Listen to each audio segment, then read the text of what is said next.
खाली पैर आओगे तो ठीक है, हम समझ जाएंगे आप जयराम हो, लेकिन जो बाहर के लोग आएंगे क्या बोलेंगे, अरे कौन आदमी जा रहा है यार।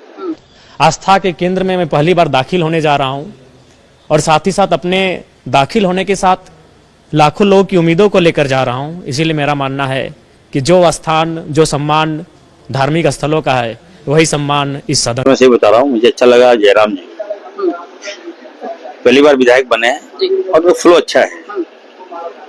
मैंने उनको ये बड़ा भाई होने के नाते मैंने कुछ टिप्स दिए हैं उनको कि आप जो काम कर रहे हैं, बोलने का शैली, नॉलेज भी है उनको। मैंने उनको ये कहा भी है कि देखो मैं तुम्हारा बड़ा भाई हूँ, थोड़ा सा सुधार भी करना है, ओवर एक्साइटेड नहीं होना है। हम बाहर कुछ और बोलते हैं लेकिन सदन में हम चुप हो जाते हैं। मैडम, सदन में हमारा एक मंदिर है, हम उसकी पूजा करते हैं, रक्षा करते हैं, सदन को बचा के चलते हैं। जैसे हमारा असेंबली है, जो एमपी उनका पार्लियामेंट है, वो उनका मंदिर है। तो कपड़ा ड्रेसअप अच्छा होना चाहिए, कुर्ता पहन के आओ, पैंट पहन के आओ, जूता पहन के आओ, जूता चप्पल पहन के आओ। देखिए, सबसे पहली बात मैंने पहले ही कहा है कि हम चाहे वो चौकीदार रहे या जमादार रहे, हवलदार रहे, हम उनको प्रणाम करके भी बात करते हैं कि भैया प्रणाम, दादा प्रणाम। हमारा व्यवहार सामने वाले की व्यवहार पर टिका है। वह व्यक्ति एक लाचार बेबस व्यक्ति से जब घूस लेता है तो स्वाभाविक सी बात है वह उसी भाषा का हकदार है। हमारा भाषा सामने वाले पे तय करता है कि हम। लेकिन ये कहाँ का तर्क है, दो का मंत्री खड़ा हो गया है, संसदीय मंत्री तो बाद में, दो मंत्री खड़ा होकर टोक रहे हैं। तो वही हमने उनको कहा कि एक तो आपको आधा घंटा समय मिलता है। अच्छा एक बात बताइए, आदरणीय माननीय मुख्यमंत्री का शाहरुख खान बोल के 4-5 लोग बोले, तब तो आप नहीं बोले कि आप डायरेक्ट किसी सदस्य को नहीं बोल सकते हैं। भैया भाभी जब आधा घंटा, कल्पना भाभी, हेमंत सोरेन जब मंत्री लोग बोलने लगता है तब तो कोई नहीं बोलता है कि आप किसी व्यक्तिगत पे बात क्यों कर रहे हैं। हमने बस यही कहा था कि पर्यटन मंत्री हमारे पड़ोसी हैं, पराशर की वो भी आते हैं, उनके लिए गीत सुनाएंगे तो ठीक है, डायरेक्ट नहीं बोलना चाहिए। उनको आधा घंटा का समय मिलता है, आप 30 सेकंड बोलते हैं कि माननीय जयराम बाबू नए सदस्य हैं, अगला बार इस बात का ध्यान रखेंगे। फिर अगर हम दोहराते हैं आप टोकते हैं।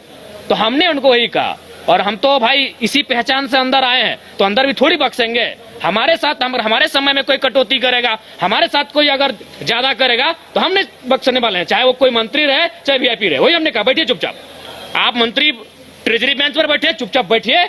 आपको मंत्री बनाया गया है काम करने के लिए, ये मीडिया में आने के लिए नहीं, उछल कूद मत कीजिए।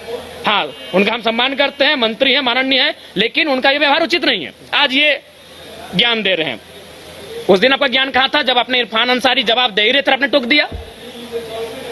इरफान अंसारी जो शायद ध्यानाकर्षण था या अल्पसूचित था या तारांकित प्रश्न था, किसी माननीय सदस्य के प्रश्न का उत्तर दे ही रहे थे, आप खड़ा होकर उनको टोक दिए।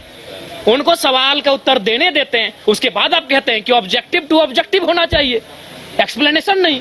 तब आपका संसदीय, अरे भाई नया चूंकि वित्त मंत्री जी अभी इलाज के लिए गए हैं, संसदीय मंत्री, इनको प्रभार मिला है, तो हमारे बड़े भाई माननीय भी उछल कूद करने लगे हैं, अपने आप को सदन से ऊपर ये लोग समझने लगे हैं। और खैर इरफान भाई साहब का तो आदत है, उनको भाई मीडिया में बने रहने के लिए उछल कूद करना जरूरी है। जिस दिन उनका बजट पारित होगा उस दिन तो बोलेंगे ही, और बाकी दिन भी हल्ला, लोगों को टोकना, ये उनका परंपरा बन चुका है।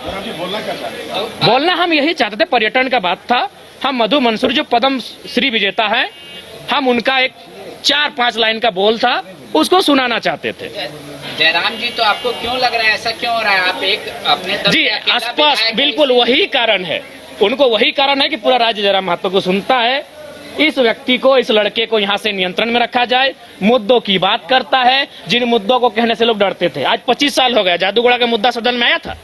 मैं आपसे पूछता हूँ, आज लोग बर्बाद हो गए, जादूगोड़ा में बर्बाद होने की कगार में, आज तक सदन तक नहीं पहुंचा, क्योंकि वो मुद्दे सदन तक आ नहीं पाते थे। और ये लड़का बिना डर का, बिना भय का उन मुद्दों को सदन तक लेके आता है।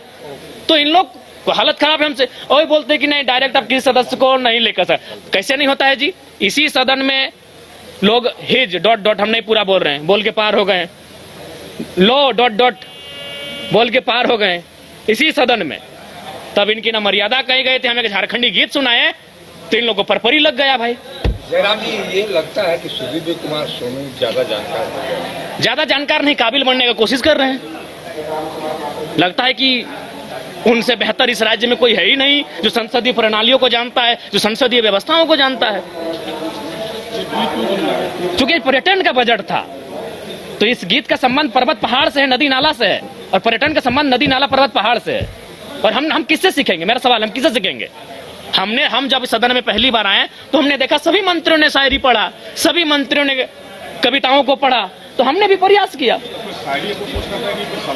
नहीं, हम इस गीत के माध्यम से झारखंड के पर्यटन को बढ़ावा देने पर चर्चा कर रहे थे। इस गीत के माध्यम से झारखंड के पर्यटन पर हम अपना राय दे रहे थे कि आप अगर पर्यटन पे फोकस करें, पर्यटन पे अगर डेवलपमेंट की बात करें, तो कृषि के बाद, उद्योग के बाद और सरकारी नौकरियों के बाद युवाओं को हम पर्यटन की दिशा में लगा सकते हैं, क्योंकि झारखंड में सबसे सुंदर पर्यटन का माहौल और विकल्प हम लोग तराश सकते हैं। करते हैं दूसरे को मैं उनको अगली बार जब मेरा बात आएगा तो इस बार हम बजट पे बात नहीं करेंगे, अपने विषय पे बात नहीं करेंगे, उनको ही हम अपना जो 2 मिनट का समय है पूरे मंत्रियों पर और जो खड़े हो रहे हैं डायस पे, उन पे ही अपना बात करेंगे। धन्यवाद। पेंडिंग है 2 महीना 3 महीना से जो देके भेजे हैं, निस्संदेह हम विस्थापन के लिए हमने ध्यान आकर्षण डाल दिया है। अगर हमें बहस का मौका मिला, निस्संदेह। धन्यवाद। आपको